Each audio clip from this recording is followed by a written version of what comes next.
Oi, crianças! Boa tarde! Tudo bem? Hoje nossa aula história, né? Vamos falar um pouquinho, continuar a falar, porque nós estamos ali falando sobre entradas e bandeiras, né? Como foi, né, essa exploração, né, os primeiros exploradores, né, como que eles entraram, né, como que foi essas expedições deles, né, o que eles utilizaram, os materiais, né, tipo canoa, aquelas coisas, né, eles iam pelos rios, os índios como escravos e assim sucessivamente, né. Então, aqui na página 222, nós temos aí trilhas e caminhos. Tá vendo aí? Trilhas, acompanhe lá, e caminhos. Página 222, ok? Muitos caminhos, né? Muito antes da chegada dos portugueses, né, dos colonizadores portugueses ao Brasil, quem é que vivia aqui? Os indígenas, né? E o que os indígenas?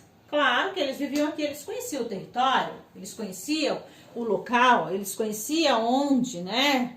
Onde andar, por onde ir, quais rios, né? Os rios que tinham, os rios mais importantes. Então, muito antes, vamos lá, acompanhe lá. Muito antes da chegada dos colonizadores portugueses, os indígenas tinham trilhas e caminhos que ligavam o litoral ao interior do continente, né? Então, como eu disse para vocês, como os índios já viviam aqui, eles conheciam, né? Eles conheciam a caça, o que eles podiam comer, né? Os rios, eles sabiam pescar ou pegar peixes. Então, eles tinham as trilhas, eles tinham os caminhos por onde andar, né? Durante a época dos bandeiras, esses caminhos também foram utilizados pelos exploradores portugueses. Entender agora por que o motivo, né? Por que os indígenas eram escravizados? O que eles faziam? Eles conduziam a região, né? eles conheciam totalmente a região aqui. E, como os portugueses não conheciam nada, eles pegavam os índios, escravizavam, né? E faziam com que eles iam mostrando o caminho para eles, né? Para eles fazerem essas explorações, né? Que, na verdade, é uma forma, né, de roubar, né, uma forma abusiva de roubar o conhecimento da pessoa, porque eles conheciam, né, uma forma abusiva que eles faziam de roubar as riquezas das nossas terras brasileiras, né. Observem aqui, ó, o caminho de Peabiru é um dos mais conhecidos. Tinha o quê? 3.000 quilômetros de extensão e cruzava quase todo o continente americano. Pesquisadores acreditam que esse caminho indígena ligava Cusco, que é a capital do Império Inca, que hoje é uma cidade do Peru, né, que fica localizado ao litoral da capitania de São Vicente, hoje São Paulo. Atualmente, alguns trechos do caminho do Peabiru podem ser acessados no estado do Paraná. Então, esse caminho aqui do Peabiru, aqui nós temos, ó, tá vendo? A linha vermelha. Claro que não é só isso aqui, ele é mais, né, explorado, né, tudo, né? Aqui é um caminho mais específico, certo? Esse caminho, alguns trechos desse caminho aqui que eles fizeram, você consegue visitar hoje em dia, né? Calçada de Lorena. Vamos falar um pouquinho da calçada de Lorena. É um caminho que liga São Paulo a Santos, né? Santos ali no litoral, tá? Atravessando onde? A Serra do Mar. E ela foi construída entre 1790 e 1792, que tinha o quê? 50 quilômetros de extensão e ainda pode ser visitada atualmente. Tá vendo? Olha aqui, observem aqui, ó. É feito do quê?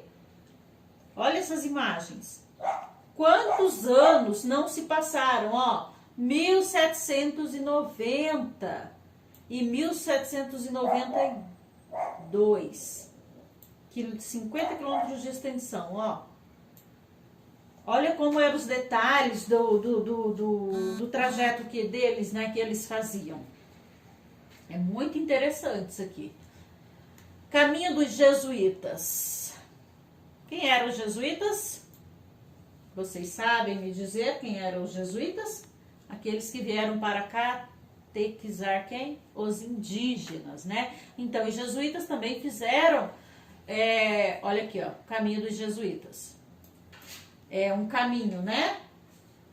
E ligava o quê? Ligava a região de Curitiba ao litoral paranaense, passando pela Serra do Mar. Atualmente, a trilha está abandonada, né?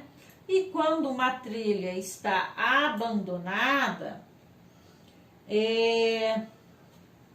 o mato, ele cresce novamente, né? Cresce todinho lá. E aí, para você explorar, para abrir o caminho, abrir um novo caminho, abrir aquele mesmo caminho ali, você precisa fazer a exploração daquele local, né? Vocês viram aqui, nós falamos lá na aula passada sobre aqueles, a maioria, eles partiam de onde, né? Era de São Paulo. Lembra que tinha um padre que estava fazendo oração? Eles partiam do rio Tietê ali. Aqueles que iam pelos rios, né? Pode ver aqui, ó. O caminho que liga São Paulo, né? Que hoje aqui também liga São Paulo, a Terra do Mar, né? Então eles partiam ali, a maioria partia ali da grande de São Paulo, né? Ali pelo rio Tietê, quando o rio Tietê era navegável, né? Porque hoje em dia ele é muito poluído. Vamos falar um pouquinho de quem? Dos indígenas e os jesuítas, né? Os jesuítas eles vieram, era um grupo, né? Que vieram para o Brasil e a intenção deles era catequizar quem?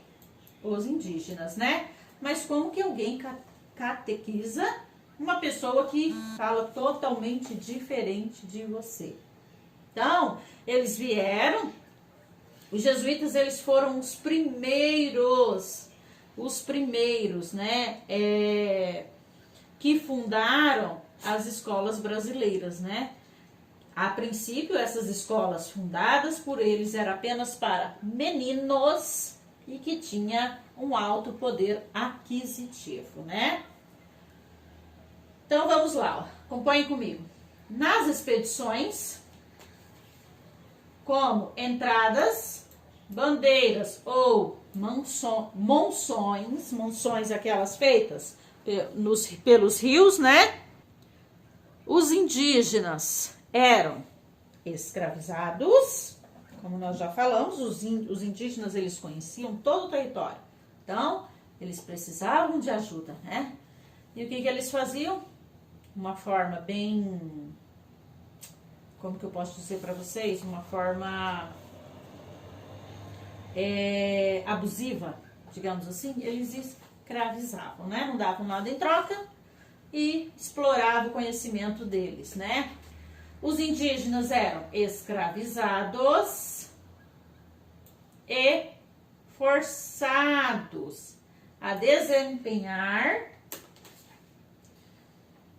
várias funções. Guiavam os bandeiras e carregavam cargas. muitas expedições tinham como objetivo encontrar mais indígenas para escravizar. Olhem aí a imagem que nós temos, né? Os indígenas trabalhando, eles levavam... aqui, nessa imagem, eles não estão trabalhando. E aí, ó, é uma imagem onde eles encontram mais indígenas, os soldados encontram mais indígenas e vão levando eles, né? Não interessa se tem filhos, se não tem, todos, né, tinham que trabalhar. Os padres jesuítas se opunham à escravidão dos indígenas. Eles não queriam que os indígenas fossem escravizados, né? Os jesuítas eram religiosos portugueses que vinham ao Brasil para divulgar a fé cristã e catequizar os povos nativos. Para isso, esses religiosos aprendiam línguas dos nativos ou se comunicavam de maneiras criativas, fazendo mímica, por exemplo. Alguns ensinavam peças de teatro para passagens da Bíblia aos indígenas. Então, os jesuítas, né? Como eles tinham uma língua, né, totalmente diferente, né? Não conheciam a língua dos povos nativos daqui. E aí, como que você vai contar uma história da Bíblia? Como que eles iam contar? Então, em alguns momentos, eles faziam o quê? Eles faziam teatro para ensinar aquela passagem bíblica, né? Ou eles faziam mímica, eles faziam teatro. E aí, com isso, os indígenas iam, né, pegando a mensagem que eles estavam tentando passar, né? Mas, como nem tudo é flores, os jesuítas também exploravam a mão de obra dos indígenas. Eles defendiam, né? Eles não queriam que eles fossem escravizados daquela forma, mas também eles exploravam essa mão de obra dos indígenas e não respeitavam a cultura desse povo. Querendo ou não, eles tinham contra, mas eles não praticavam aquilo ali, né? Eles não concordavam com a escravidão dos indígenas, mas também eles praticavam isso, eles faziam isso, eles exploravam a cultura, eles não respeitavam a cultura dos indígenas, eles queriam implantar aquilo ali neles, né? E também eles utilizavam dos indígenas para os serviços que eles precisavam, né? Então tem aqui esses dois aspectos, né? Negativos e tem os positivos. Aqui nós temos um videozinho no RA. Você sabe como foi a ocupação do Brasil? Os jesuítas tiveram um importante papel nesse processo, né? Então, vocês irão... Vou clicar aqui, tá? Deixa eu ver se vai pegar bem para vocês. Deixa eu ver se vai. Imagine a TV viajando no tempo para mostrar o passado. Imagine a vida, as pessoas, os sonhos de outras épocas. Imagine tudo isso como era há alguns séculos. 500 anos, o Brasil colônia na TV. Episódio 5, a conquista da terra e da gente. Viram aí? Isso aí é só o link, né? Seguir o link, você irá aprender um pouquinho mais sobre esse descobrimento, né? Essa ocupação do Brasil. Então, vamos lá. Quem é este homem aqui da foto? Nós temos aqui, né, um retrato e pelo retrato a gente já sabe que é um padre, né? Porque olha a vestimenta, né? São características, são detalhes que nós conhecemos, né? Mas quem foi ele? foi José de Anchieta, né? Foi um dos missionários jesuítas, um dos mais conhecidos. Ele escreveu muitas obras importantes, como peças teatrais religiosas, cartas sobre a vida no Brasil colônia e a primeira gramática em Tupi. Então, José de Anchieta, estão vendo aí? Ele foi o primeiro a escrever uma gramática na língua tupi, na língua indígena. O padre José de Anchieta. Vamos lá. Trem da história. Muitos povoados, lá na página 224, tá? 224. Muitos povoados foram construídos pelos jesuítas. Além dos bandeiras,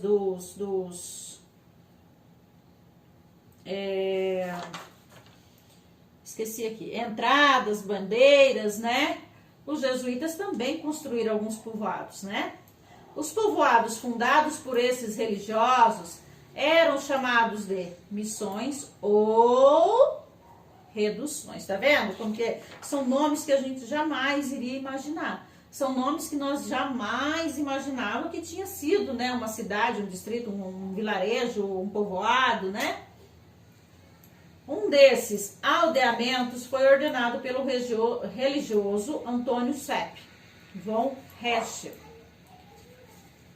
Olha aqui como ele organizou, ele conseguiu organizar esse povoado, ó. Então vejam lá, ó. Vamos ver ler esse trecho dele, ó.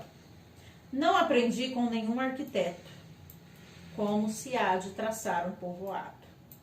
No centro, tive que alinhar a praça, dominada pela igreja e pela casa do paróquio.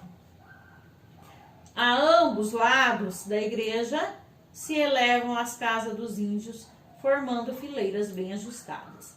Então, observem aqui, ó, a praça fica ao centro. Até hoje a gente tem essa tradição, né? Já repararam? Tem a igreja e logo à frente nós temos uma praça. Geralmente, a igreja católica fica a igreja e na frente uma praça. Não são todos os lugares, mas até hoje sim, você encontra, você vê isso, né? Então aqui a praça, a igreja e aqui a casa dos indígenas. Então esse foi ele traçou, né? Ele deu uma organizada de como que ele ia fazer esse povoado, né? E fez o povoado, ó. Plano de redução jesuítica de São Miguel Arcanjo, no ano 1756. Ó. É bastante interessante, né? Esse é um planejamento deles, né? Como que eles organizavam e organizaram, ok? Então vamos lá, mão na massa. Por muito tempo, os pesquisadores elogiaram as expedições de bandeirantes pela contribuição deles na expansão do território brasileiro. Atualmente, estudiosos têm outra opinião sobre os bandeirantes. Muito bem. De mocinho, passaram para vilão, né? Vejam aqui, ó, vamos lá. O despovoamento do Brasil. Os portugueses passaram a buscar escravos cada vez mais longe da costa. As famosas bandeiras paulistas e os bandeirantes são os representantes mais conhecidos desse processo de colonização violenta do interior, que levou não ao povoamento do Brasil, como se costuma dizer, mas a seu despovoamento, matando e escravizando de dezenas e milhares de índios. Então aqui, nesse despovoamento, né, eles dizem o quê? Que os portugueses, né, eles buscavam os escravos cada vez mais longe. As famosas bandeiras, né? Os bandeiras é aqueles que não eram pagos por pelo governo português, e sim aqueles que eram pagos pelos comerciantes e fazendeiros, né? As famosas bandeiras paulistas, os bandeirantes, perdão, e os bandeirantes são os representantes mais conhecidos, né? É todo nesse processo de colonização que aconteceu no interior do nosso Brasil, né? No nosso território. Então, antes eles eram elogiados por isso, né? Porque teve toda essa colonização, né? Esse povoamento, mas hoje a visão que eles estão tendo sobre isso é outra. Por quê? Porque eles dizem que eles não povoaram, e sim despovoaram. Por que eles despovoaram? Porque eles escravizavam e matavam. Além de escravizar, né, eles matavam, eles destruíam os quilombos, né? Então, por isso, do mocinho foram para os vilões. Aqui nós iremos responder as atividades, né, relacionadas a esse texto, né? Vamos lá. O autor do texto considera os bandeirantes heróis? Por quê? Já falei para vocês? Não. Mas por que que ele não considera? Porque ele aponta, vamos colocar assim, o efeito, aponta efeitos negativos na exploração, né? Nas expedições, porque ele aponta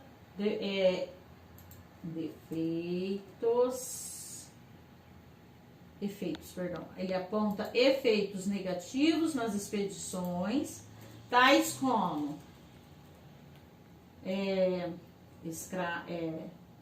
índios escravizados e mortes de muitas pessoas, vamos colocar assim, tá? Porque aí entra também os escravos vindos da África, tá? Porque os bandeirantes foram considerados heróis por muitas pessoas. Por quê? Porque eles desbravaram o interior do Brasil, onde chegando às regiões desconhecidas. Copinha aí. Porque eles desbravaram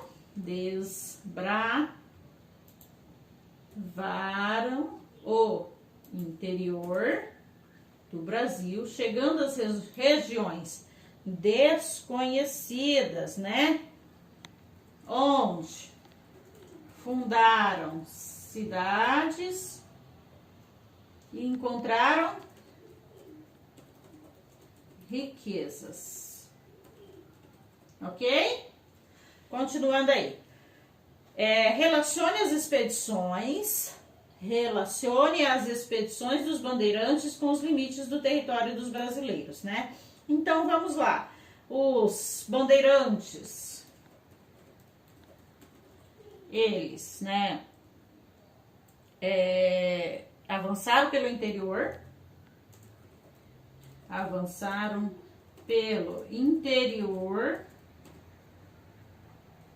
do atual território brasileiro, atravessando os limites do Tratado de Tordesilhas.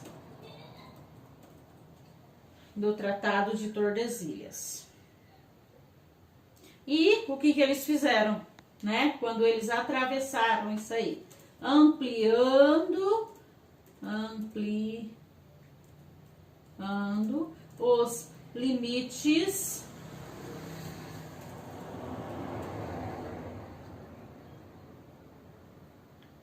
as fronteiras do Brasil, tá? As fronteiras. As fronteiras do Brasil. Então, essa é a nossa resposta da número 2, ok? Número 1, letra A, perdão, não, né? Por que não? Porque ele aponta os efeitos negativos, né, nas devidas expedições. E quais eram, né? Os índios escravizados, né? E muitas mortes. Por que eles eram considerados heróis? Porque eles desbravaram o nosso Brasil, eles conseguiram desbravar, abriam caminhos, fundavam cidades, encontravam regiões, ou encontravam riquezas. E relaciona expedições dos bandeirantes com os limites do território brasileiro. Eles avançaram pelo interior do atual território brasileiro. Eles atravessaram os limites do Tratado de Tordesilhas e ampliaram os limites às fronteiras, né? Até as fronteiras do Brasil. Então, essa é a nossa aula de hoje, até a página 225, né? Então, façam a atividade. Qualquer coisa, pausem o vídeo, ok? Beijos, beijos, beijos. Até a próxima aula.